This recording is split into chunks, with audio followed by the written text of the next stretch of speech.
So, I'm just off the back of a significant birthday, and it involved quite a few gin and tonics. Oh, very good.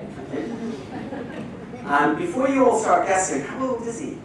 It wasn't my birthday. It was actually the 20th birthday of Google. We were celebrating 20 years since Larry and Sergey got together in the dorm room and decided that they wanted to organize the world's information and make it universally accessible and useful. It was a daunting task back then. There were other search engines. There was a seemingly infinite amount of information out on the web. Back in 1998, that was about 25 million web pages. How could you possibly interrogate all of those and give somebody an answer that they wanted in a fraction of a second? They did it by focusing intently on what users wanted. They saw, their insight was that user journeys were changing at a rapid pace. And that change was being driven by the rapid advances in technology. And it's that relentless focus on the user that's allowed them to stay ahead of their game over the last 20 years. Despite the ongoing changes in technology, the rapid advances in how consumers want their answers. Today, we can deliver those answers to any consumer anywhere in the world with a connected device. They can ask their questions in over 150 different languages. We'll take to get them the right answer in a fraction of a second. But since 1998, that change has grown exponentially. Today, in order to deliver you the right answer in that fraction of a second, we have to interrogate over 400 billion web pages. And on top of that, a further 130 trillion addressable pieces of unstructured data that sit out on the internet, and all in a fraction of a second. Now, along that journey, we also figured out there was an opportunity to place ads alongside those answers. And we learned through testing and failing of different models that the thing that worked was when we placed ads that were relevant to what that user was looking for. And we came up with a model that would incentivize businesses to place ads that were relevant, so that an advertiser would only pay when a user clicked on it, and when the user deemed that that ad was relevant. And that income has allowed us to continue to fuel our innovation over the last 20 years, and continue to make sure that no matter who you are or where you are in the world, that if you have access to a connected device, you can get answers to any question. And we don't differentiate who you are when we try and give you that answer. But it's opening up incredible opportunities for businesses and consumers alike. And as I was reflecting on the 20 years of Google, but also 20 years in the UK, I was asking the question, well, what's been the impact of Google here in the UK? So we posed the question to the research team at Public First, and we asked them to go and calculate what is the impact that Google has both for consumers and for businesses across the UK. The numbers were quite impressive. For consumers, the analysis shows that our services provide at least £37 billion of consumer surplus. And for businesses, that conservatively we're supporting at least £55 billion of economic activity. For businesses who are using our platforms to get their products and services out to those users, both in the UK and around the world, who want to engage with them. But it's also created new pressures as well.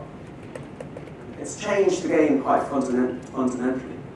And I think today, probably more than ever before, we're asking questions about, well, what is the role of the internet on the web? What does it mean? And what is its value?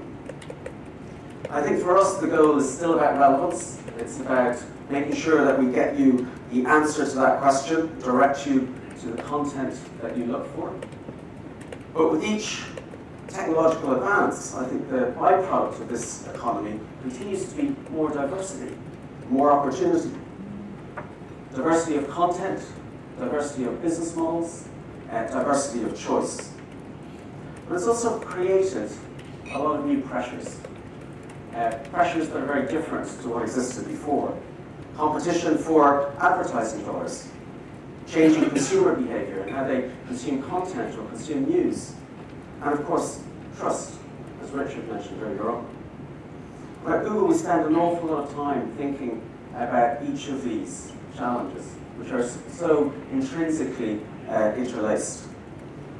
And we see the stakes of getting this right as extremely high, in fact, existential. Just think about the last 20, 25 years. I left college 25 years ago, and for me at that point, doing a search meant running across campus and rifling through a card index in the library to look for a book that was invariably already out. When I was consuming news, it was the newspaper that my dad had bought that morning in the newsagent, or the one that I found on the table in the student union coffee shop. When I went and bought my first car, it was in the classifieds of that newspaper, and my first apartment was found in the classifieds of the newspaper as well. My most recent car was found after hours of flipping through the wonderful pages of Auto Trader, and my home from Rightmove. The change in technology, the shift in consumer habits has created new diversity of choice and created new businesses, but with it, tremendous challenge for the businesses and the models that existed before. If we just think about news, the Digital Journalism Summit said that print as a source of news almost halved in the past 5 years, from 59 to 36% in 2018. And in that same period, the use of smartphones as a source of news has almost doubled to now 56%. And it's bringing huge challenges for publishers, but I think also great opportunities. People have access to more content than ever before. Content creators have access to greater audiences than ever before. It's lowered the barriers to entry. It's enabled many new players to come to the field. But at Google, we know that our future is deeply entwined with making sure that the content and publishing ecosystem online is a healthy and a vibrant one. And we're working hard to make sure that we can be as strong a partner as we can to that ecosystem. And we're doing that in a couple of different ways. We continue to innovate in our core ads and monetization products.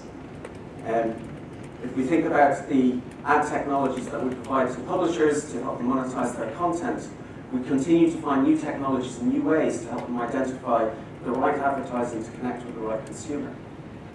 Last year, the revenues that we gave back to publishers through who are using those display advertising systems was in excess of $12.5 billion. And that's over 70% of the revenues that flowed through our systems on behalf of those publishers. And through search, we continue to drive content, and we continue to drive eyeballs of consumers to that content. If we just look at news, we're driving 10 billion viewers to that content for free every month. And that's valuable traffic. Deloitte has estimated that the value of that traffic is between 3 and 7 pence for every viewer. And we're also complementing the work in our core ads business through other partnership initiatives, initiatives like the Google News Initiative. Through that, we've gone out and we have built new products and new technologies based on feedback from our partners in the publishing ecosystem. We recently launched Subscribe at Google, and you'll hear more about that in the breakout later on. We also developed accelerated mobile pages to recognize that shift to a mobile world, again on the back of feedback from publishers. We've trained more than 20,000 journalists in the UK, and I recently committed to training a further 10,000 journalists in the UK, and all of the tools that are available online to help them create great content that will attract those consumers. And we've granted more than £100 million to news organisations across the UK and Europe to invest in new forms of digital innovation that will change the landscape for the future. But we do know as well that these things are far from resolving all of the challenges that are out there in the industry. And we see the continued pace of change in how consumers are consuming content and the way in which their demands are also shifting. And how do we think that they're going to continue to evolve? How do we think about our role within all of that? Well, I think one thing that we can be certain of is that if we see advertising as an important part of that ecosystem in the future, we've got a very important role in addressing the crisis of trust that exists in that advertising as well. Supporting quality journalism is essential, but supporting and rebuilding the trust that consumers have in the advertising that they find in that ecosystem is crucial as well. And that crisis of trust is driven by a few key things. I think people don't understand how their data is being used. They worry about whether these systems are manipulation engines, where their opinions can be bought and sold by the highest bidder. And I think people are also fed up with distracting, misleading, or abusive ad experiences. For those of us who offer advertising services like Google, I think we've got no choice but to work hard at rebuilding that trust. And I'll share a few areas where Google and the industry can lead on this. Firstly, digital advertising has to be more transparent, and it has to offer users more control. This year we launched the Google account page. It's a place where you can go as a Google user and you can get an overview of all of your activity, how your data is being stored, how it's being shared, and give you the choice about turning that on or off. And indeed, a single button that allows you to very quickly and easily take all of your data away and delete it out of the system. But even then, our work is not done. The data controls that we build need to be more intuitive. I think they can be more functional and useful. They also need to be there when you need them, and they need to just work better. I think the second area is that trust in advertising means that we have better advertising practices within the industry. Safeguards against data misuse, against harmful content, against abusive ad practices. There's been huge transformational changes in the industry this year. We will all remember it as the year of GDPR. But there's other areas as well that we've been working on that we think can help rebuild this trust. We've implemented strict thresholds and policies on topics of sensitive information. We're attacking the negative ad experiences that you find out on the web today through the implementation of the Better Ads Coalition. We're trying to improve transparency in the ecosystem as well. Transparency for publishers through the ads.txt initiative. We've grown our own enforcement teams, and we've launched transparency reports to make it clear about when we're getting it right and where the challenges are coming from, but also when we're getting it wrong. And we'll continue to partner with the industry to make sure that we can identify and tackle these challenges together. This can only be done together in our view. It's not the job of any one group to try and figure it out. So, while the internet is big and open and often chaotic, I think it's a place that's opened up incredible opportunities and will continue to do so. I think as consumers, we love the incredible technology that we have at our fingertips. The rate at which that technology evolves and grows is not slowing down. In fact, it's getting faster every day, and will continue to do so for the foreseeable future. And with those advances, our responsibility only deepens. We're determined to play our part in making sure that we can help grasp the opportunities, but also work on solving the challenges. And now it's only that by doing that in partnership with the industry that we can achieve what the future has to offer. Thank you.